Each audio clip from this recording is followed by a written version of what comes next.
Koppel, host of the Time for Coffee podcast, where you get firsthand career advice into the jobs and industries that interest you the most.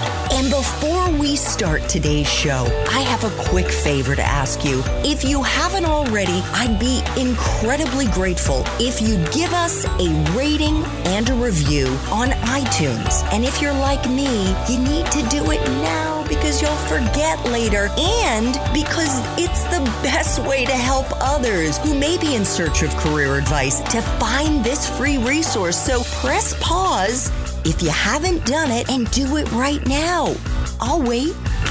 Thanks so much and enjoy today's show. Hey there, Java junkies. Welcome back to another episode of T4C.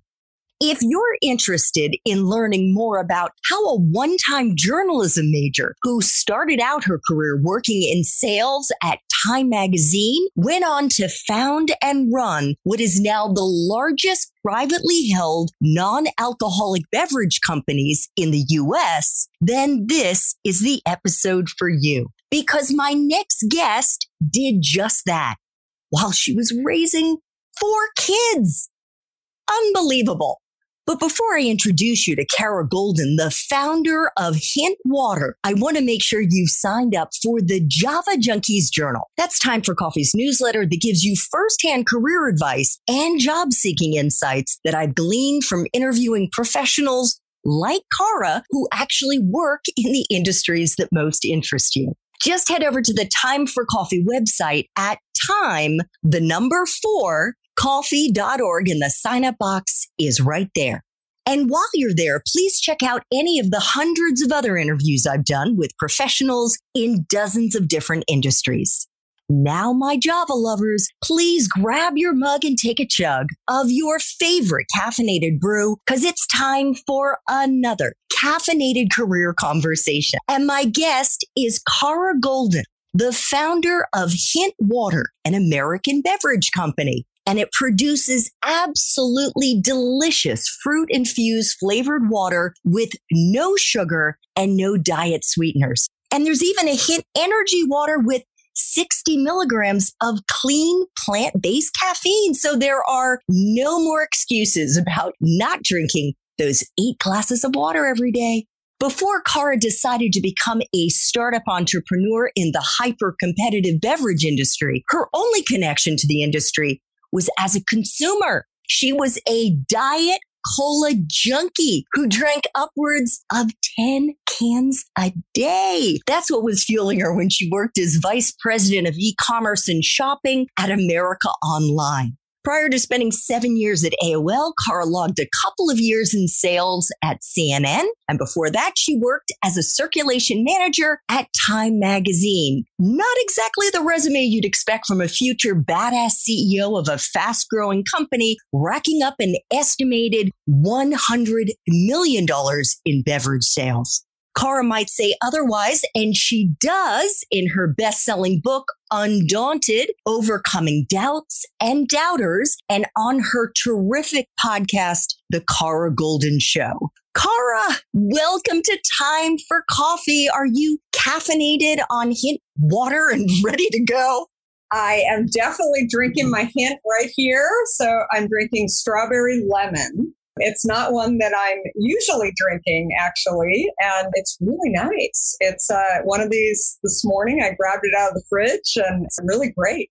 I'm guessing with 4 kids, you probably have just a whole fridge that is set aside for Hint Water. Yeah, well, that is when you found a company and that is a physical good company, and it happens to be a water company. That is one of the bennies of having lots of water. It's funny, we live in Marin County, just outside of San Francisco, and we live right next to a national park. And a lot of people, are actually not a national park, I should say, it's a state park. And a lot of people that go to the park pass our house. And when they forget water, they always knock on our door and they're like, the Goldins will definitely have some water. And so we always have plenty of water for people. So we're the water house for sure.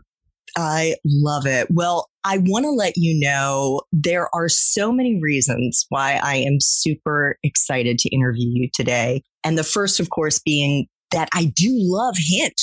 As I mentioned to you before we started, I discovered it about 7 or 8 years ago, and it's phenomenal. And I remember reading the label because I was like, there has got to be something that's not good for me hidden in here. But it is the real deal. Thank you. It was kind of a discovery that I had, almost 17 and a half years ago now, when I was looking for a product like this. I had given up drinking diet soda after many years of consuming many cans and fountain drinks that were of Diet Coke in particular. And that's when I finally said, I'm going to start drinking water. And for me, it was actually when my kids were born that I really got serious about reading what was in products that I was giving them. And, definitely paying attention to, I trusted a lot in the word diet, and natural wasn't even a word that was really used at that time. It was really the word diet, which later I figured out was really, for me, healthy perception versus healthy reality. And when I thought about my diet soda and realized I would never give that to my kids, so why am I okay with giving it to me? That's when I swapped for plain water. I lost over 20 pounds in 2.5 weeks. My skin cleared up. I just felt so much better just by giving up the diet soda. And that's when I thought there's only one problem, and that's that water is boring. At least for me, it was incredibly boring. And I thought, I need to put something in there that flavors it. And so I started slicing up fruit, anything that I could find, pomegranates, raspberries, strawberries, throwing it in the water. And when I would meet people, friends for lunch or even go to the gym, people would ask me what was in my water. And I thought, pomegranate? Why are people asking me over and over again?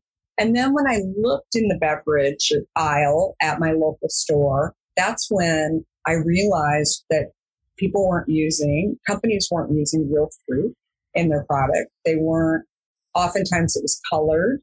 Oftentimes it had some sort of sweetener in it, whether it was sugar or diet sweeteners. And I thought, why isn't there a product that just uses fruit and water and no sweeteners? That's what I really need.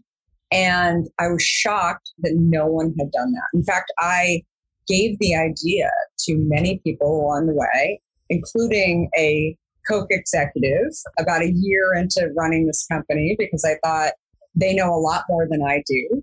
And I should just get them to launch this product and I can go back to tech and work in tech. But when I realized that the problem really is that we were not only starting a company, but starting an entirely new category that was truly focused on a mission around health to get people off of diet sweeteners, then the dots started to connect around the fact that this wasn't a product that a lot of soda companies, especially 17 years ago, wanted to invest in or call attention to it or take on that problem. I committed to really growing that idea and that company and the category. And today it's over $250 million company in sales. It is the largest privately held non-alcoholic beverage in the US today that doesn't have a relationship with Coke, Pepsi, or Dr. Pepper Snapple. And it's incredible. And, every day we hear from consumers who have tried the product, similar to the story that you were sharing with me about how you found it at Google, and many people found it along the way, and how it's really helping people in their own way drink water or get off of sweeteners altogether or control their diabetes, type 2 diabetes in particular, or get through chemotherapy treatments. And more than anything, when I hear the word health associated with my product that I developed, that's a powerful thing. If you ever get an opportunity to start a company that helps people or start a nonprofit that helps people in some way, there is no going back, right? You are doing something that is meaningful, that has purpose. And that is what I chose to do.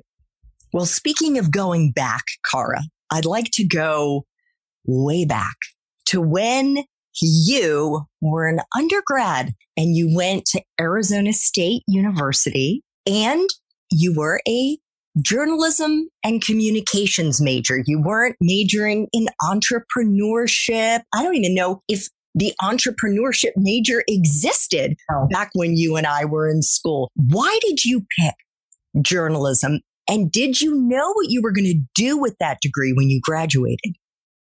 It's interesting. I always enjoyed writing.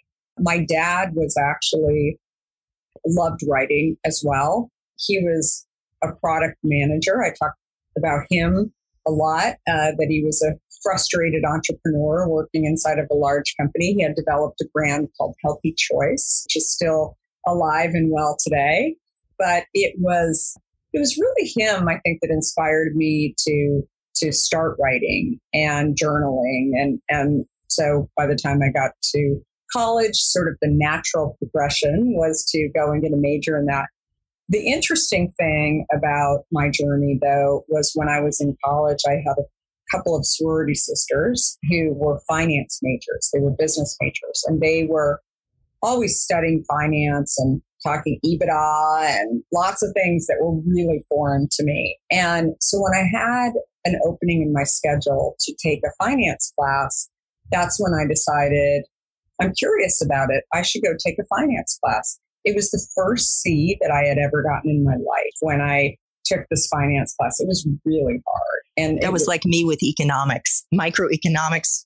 Yeah, it did not come naturally at all. And so I went up to the professor and I said, I either need to drop this class or I need to get some help in some way, because this just is a lot harder than I thought. And I've never had a tough time with basic math and some of the other classes that I'm challenged in. This is really, really tough for me. And he said, here's one suggestion. I think you should get a subscription to the Wall Street Journal and also to Fortune magazine. And hopefully after reading those every week, things will start to connect for you, because they simplify a lot of the terms that we're talking about in class. And I think that was such a great suggestion that he gave. I mean, I would hold on to all my Wall Street Journal papers. My roommates decided one day, because they were so sick of seeing the Wall Street Journal, that they wallpapered my room with the Wall Street Journal. They were so tired of, don't throw out the Wall Street Journal. But for me, Fortune magazine was a really unique story for me, because I felt like there were stories in there. So I loved the journalism and the way that they told stories to connect things that I was learning. And when I not only got through that course, but I also decided to get a minor in finance, because I thought there is a lot going on here that is not so easy for me, but it definitely is challenging me. And I enjoy a lot of the people that are also taking some of my courses. I decided that when I was looking for a job, I definitely wanted to work in journalism, but I wanted to work for a company and a brand that I admired. And hopefully there would be people that work at a brand or a company that I admired that I would learn from. And I opened up my Fortune magazine, and in the front of the inside front cover, they said who the managing editor was, Marshall Loeb. And I wrote to Marshall Loeb and I said, I want to tell you a story. And I said, thank you for allowing me to learn from your stories. And I went on to share about how I received a C, and the professor had told me to get a subscription to Fortune magazine. And now I'm graduating and I'm looking for a role. And here is why I want to come work for you. I didn't say you should hire me. I didn't say that I had tons of experience, that I had worked in a million internships. I was very authentic and honest about how I was inspired, and I was a hard worker, and I was a good writer, and that I would love to come and meet with him. And he wrote me a letter back and said, if you're ever in the New York area, let me know, and I would love to meet with you.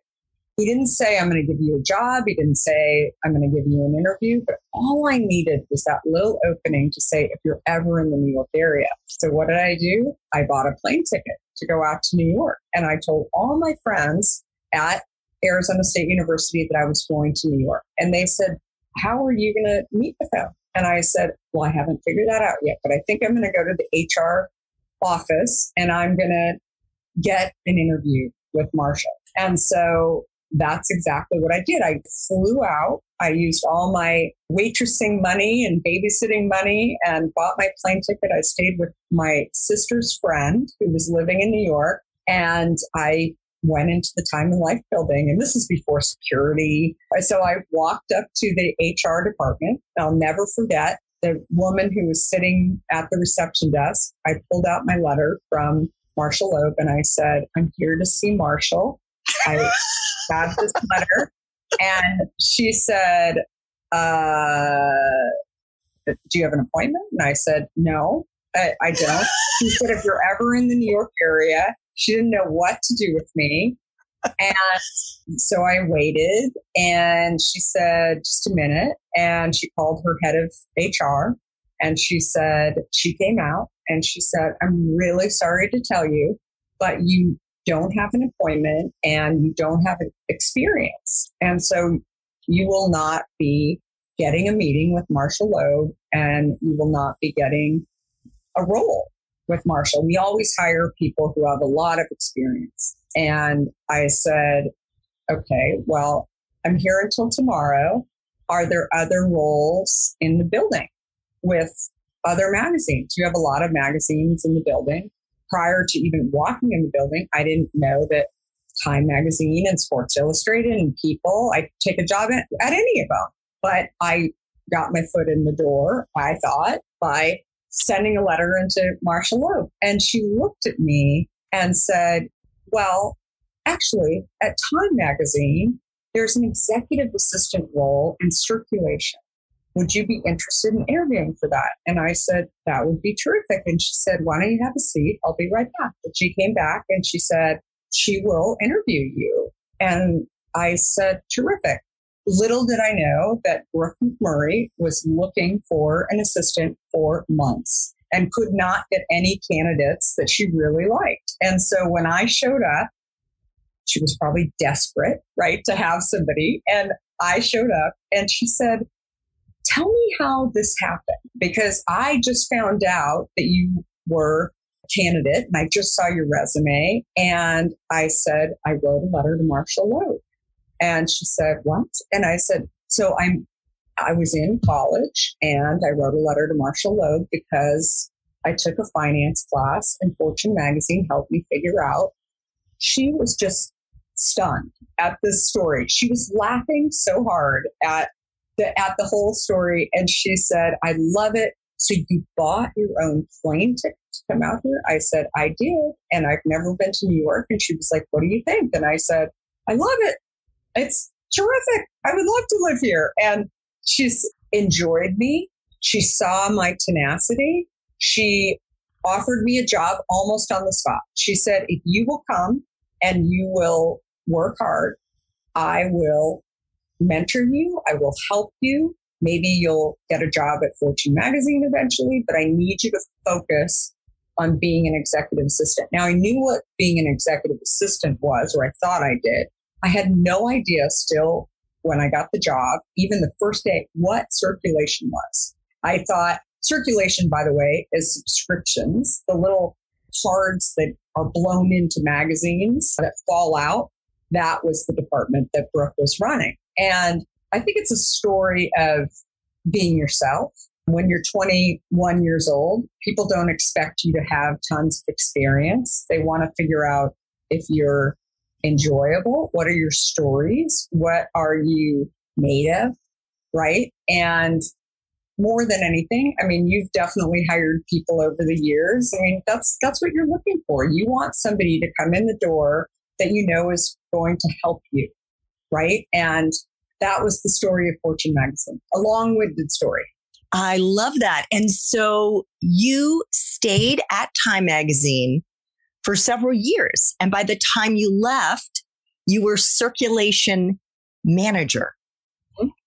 And from Time, you pivoted to CNN in sales. Well, and actually you and I, are you okay? Yeah, sorry. You and I started at CNN around the same time in 1993, which is crazy. That is crazy. Well, and were you in New York as well? No, they hired me to go to Tokyo as a Tokyo correspondent. Wild. That is so wild. Yeah, so I was on the sales side. Actually, it was interesting. When I was at Time, I was asked to work on something called airline circulation.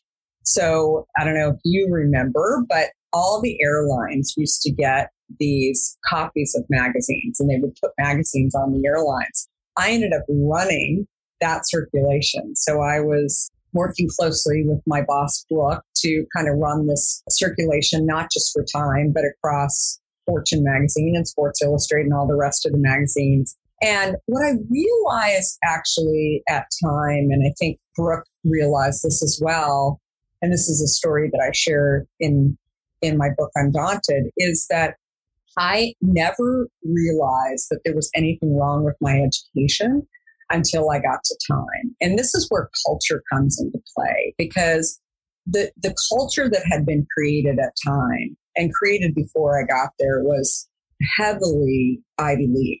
And so all of the other kids that were getting jobs right out of college were coming from Ivy League schools. And so many people would ask me how I got a job there. And I would say, well, I got this letter to Marshall Loeb, and I would share the story.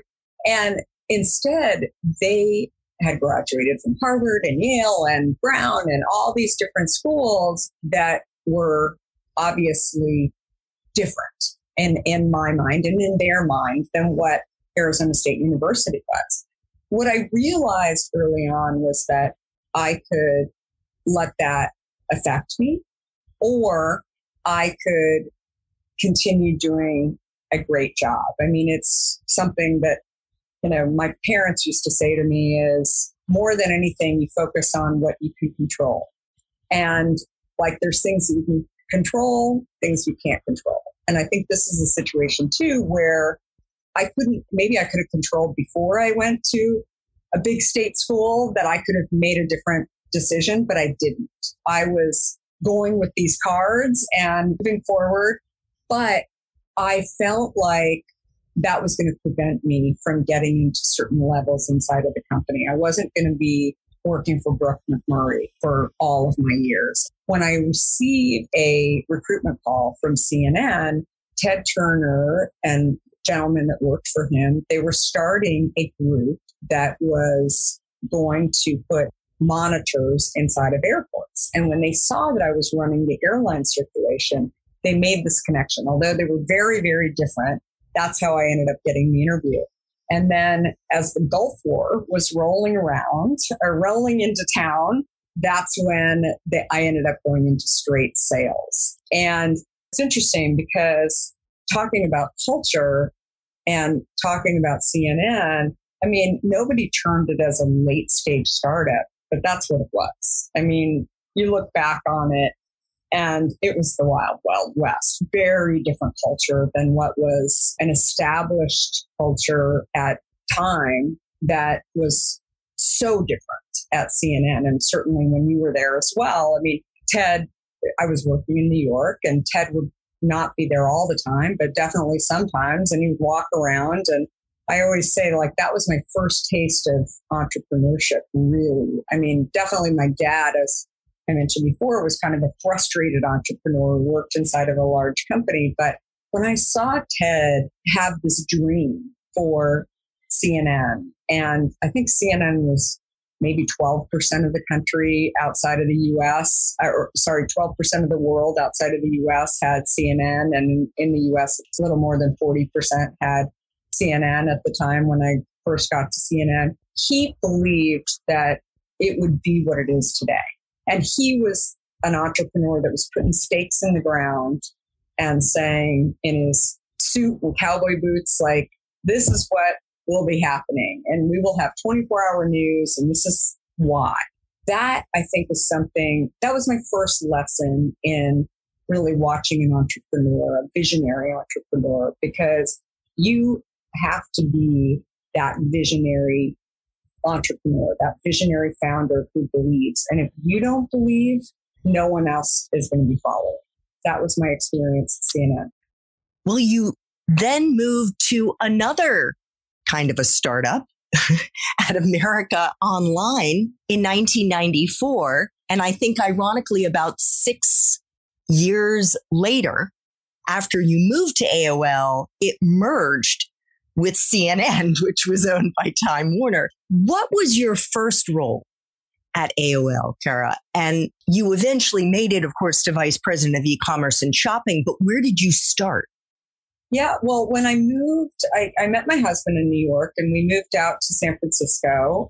He actually wanted to do technology law. And so that's what pulled us out to San Francisco. It's funny. I remember thinking, I always believed in brands. I believed that if you found a brand that you enjoyed, that you wanted to use the products or the services, there had to be people there that would gel with you in some way. So the only brand that I thought of when I thought about San Francisco was Apple. I had an Apple computer when I was in college and all of my journalism classes.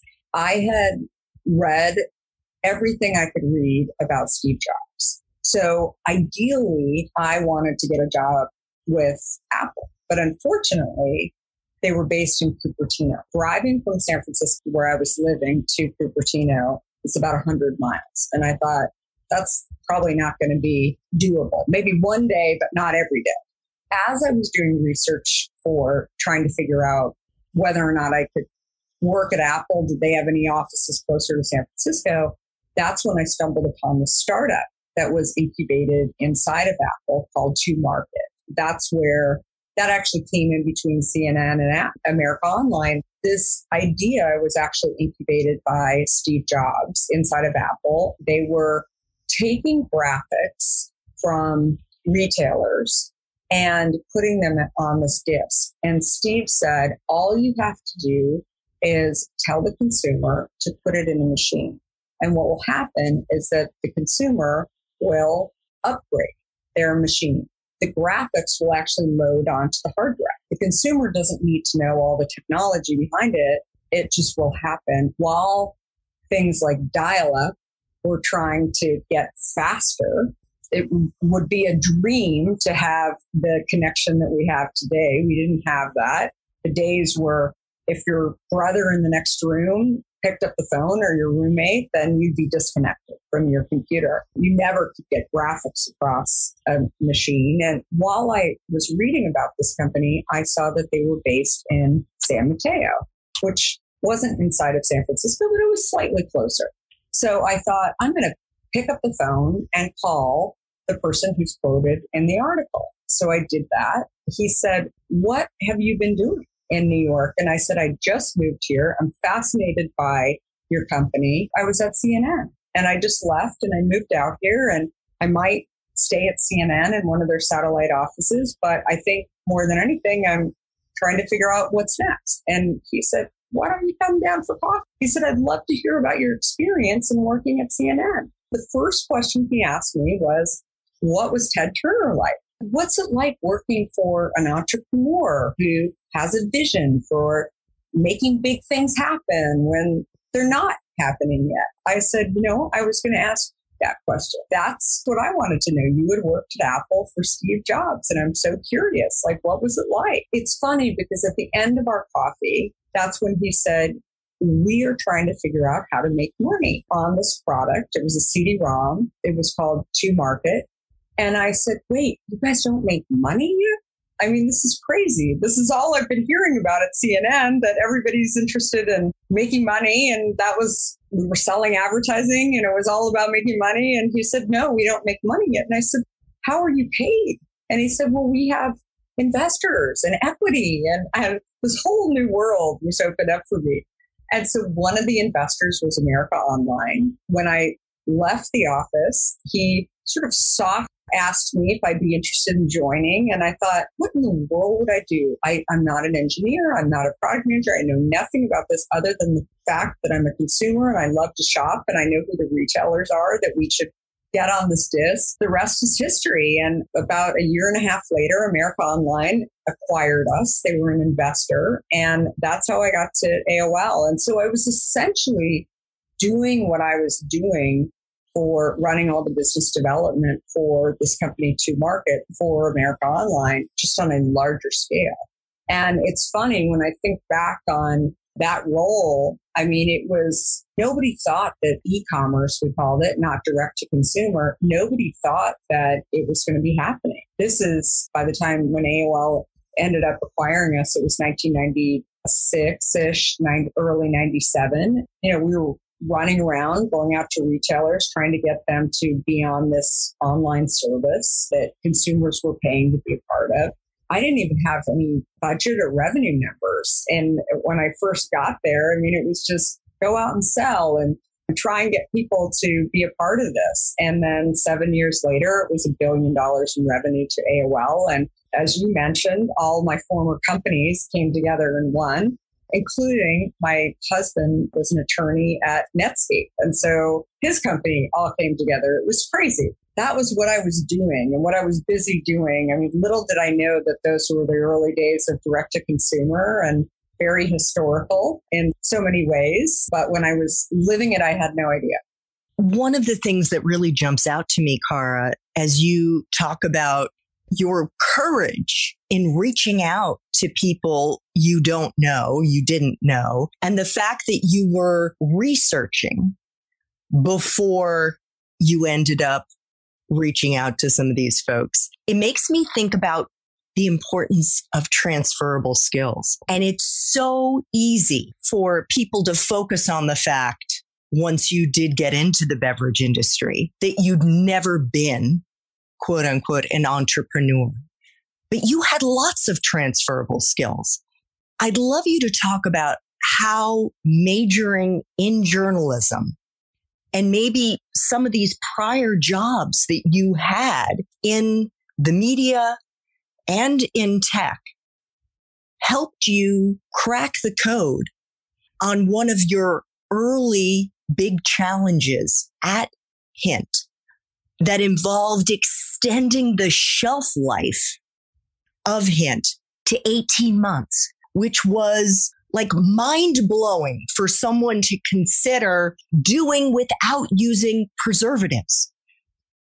Yeah, it's as Steve Jobs used to say, the dots eventually connect. I mean, I think the tech industry, the world that I was living in that I didn't realize at the time, the interesting thing about tech is that you never hear the words, that's impossible. And when I got to the beverage industry, I kept hearing from people who had beverage experience when I wanted a product that didn't have preservatives in it. And I wanted to create that. And I would also hear not just from beverage entrepreneurs and executives, but also people who were actually producing the product. So co-packers.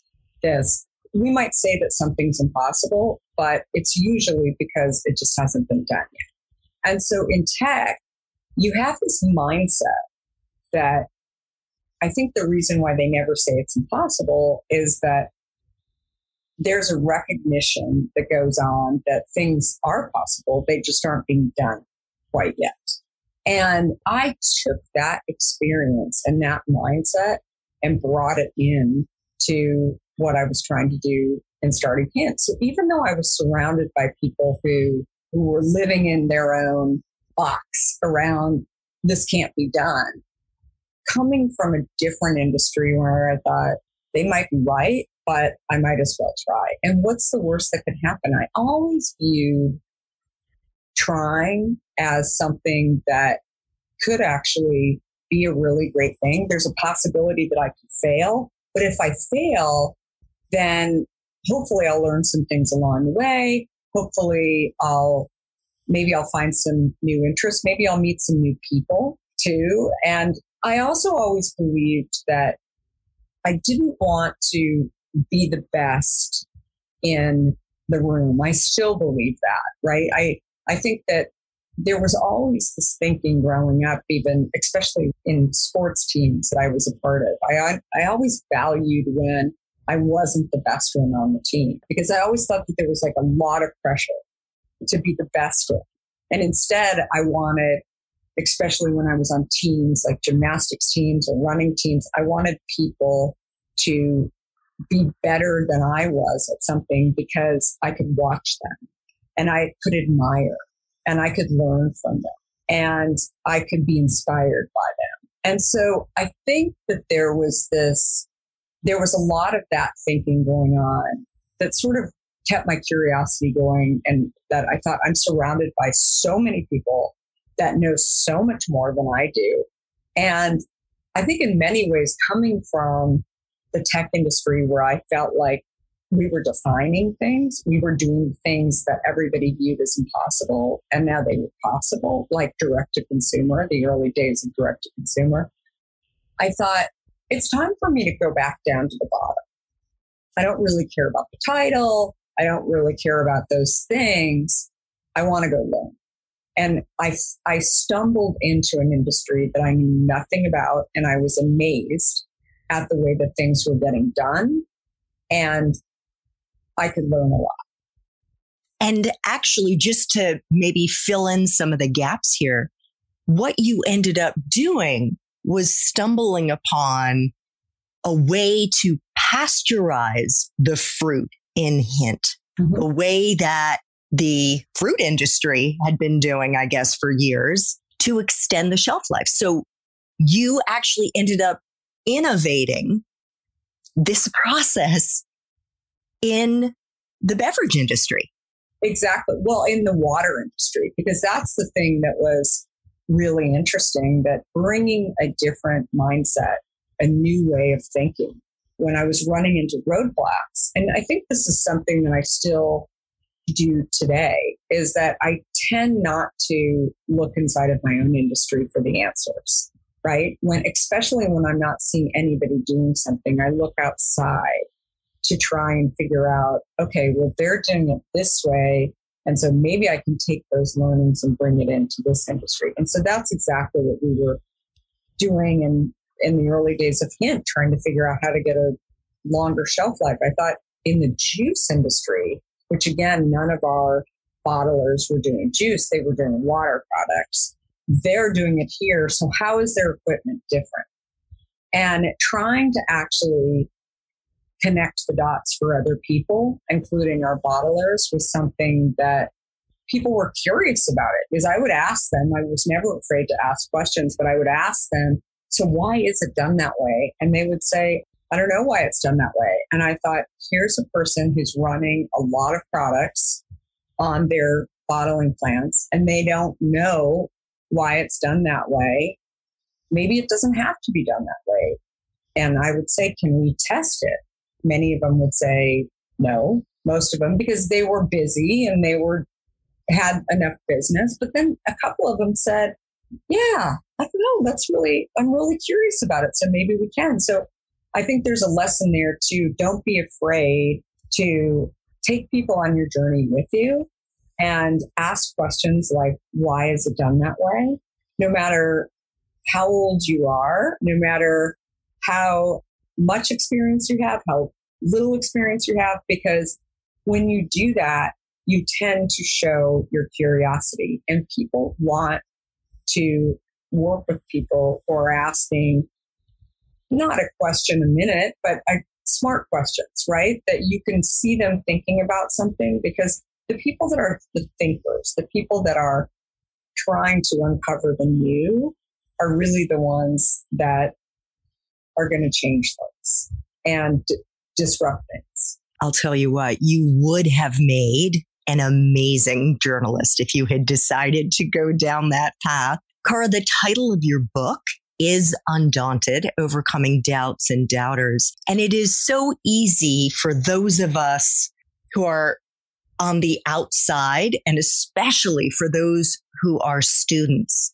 who haven't yet begun their journeys, to look at someone like you, an incredibly successful, accomplished businesswoman, and think, Cara is so strong, so resilient. She's been undaunted throughout her life. I'll bet she never experienced imposter syndrome.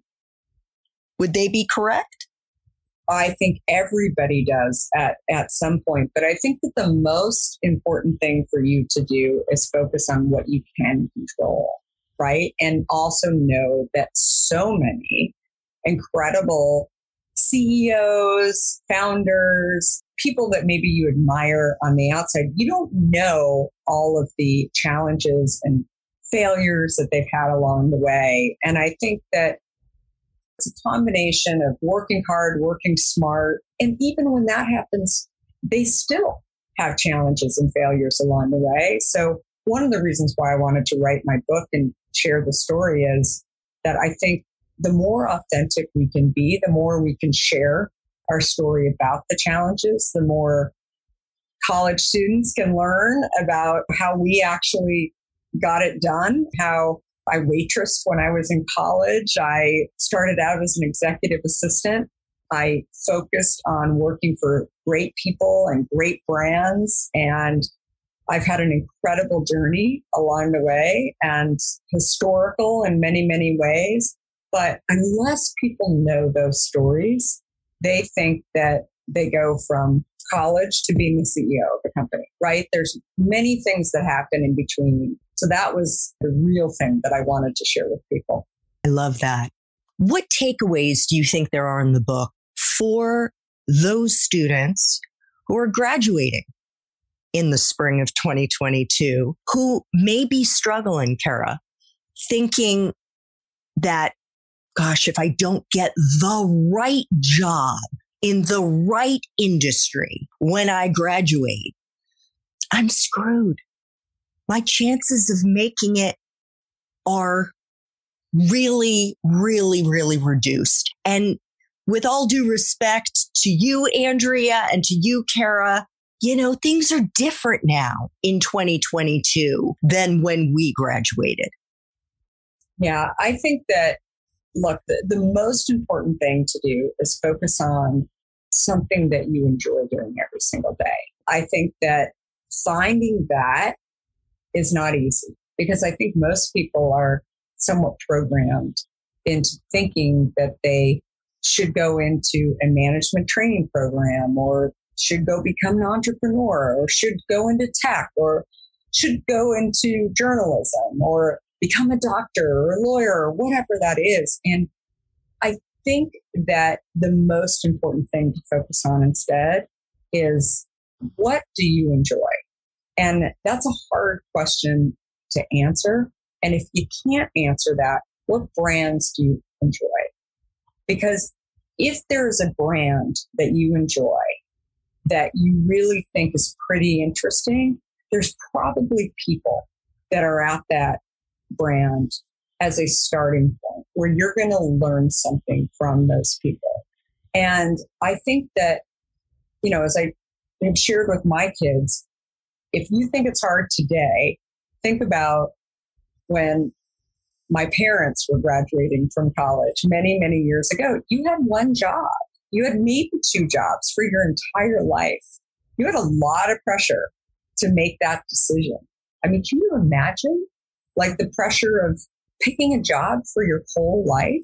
And that was what my dad experienced. And it was like, okay, we're just going to pick one job and then we're going to get a pension and all of those things. That just, to me, that would not be very much fun. That's not where you're going to be learning along the way. That's not where you're going to work for a variety of people. I mean, you're going to be walking in the same door every single day. And so I think figuring out today what you really enjoy doing and knowing that that could change too. In fact, most people I know today start out in media.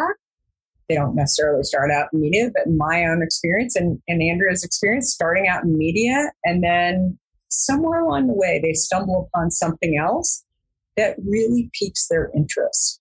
And that was the kind of thing that allowed them to go and decide that they wanted to go and work on something else. There was an opportunity that knocked and they decided to take a chance on it. So pick what you enjoy doing today. And I think as long as you can really go there and articulate why you got there, then it's never a waste of time.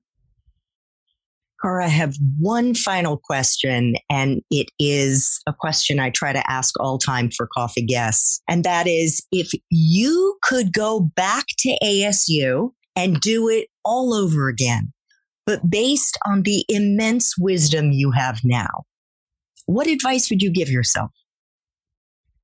That it's going to be okay, right? That it's just that this is just the start of a journey, and that I should always be looking for opportunities where I'm going to be learning, where at times I thought a C was failing, right? And I was devastated. I probably cried. I thought it was the worst thing in the world, but instead that opened me up to a lot of things, including going to New York, trying to get a job at Fortune that didn't necessarily work out. That led me to other pieces. So allow yourself to experience the journey.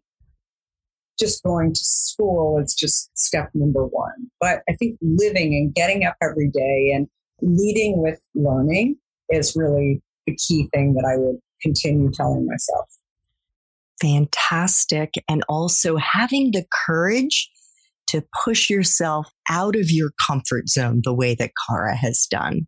Cara's book is entitled Undaunted, and her podcast is called The Cara Goldin Show. You're definitely going to want to follow that and tune in. Cara, I want to thank you so much for making time for coffee today with me and the T4C community. What you have accomplished over the course of this journey so far is incredible, and I can't wait to see where you are in the coming years.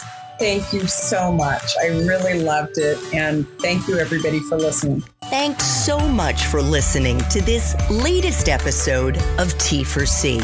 And if you're interested in learning more about my coaching services for confused college students and recent grads, feel free to check out the Time for Coffee website under the coaching tab at time4coffee.org, or text me at 202-236-5712. That's 202-236-5712.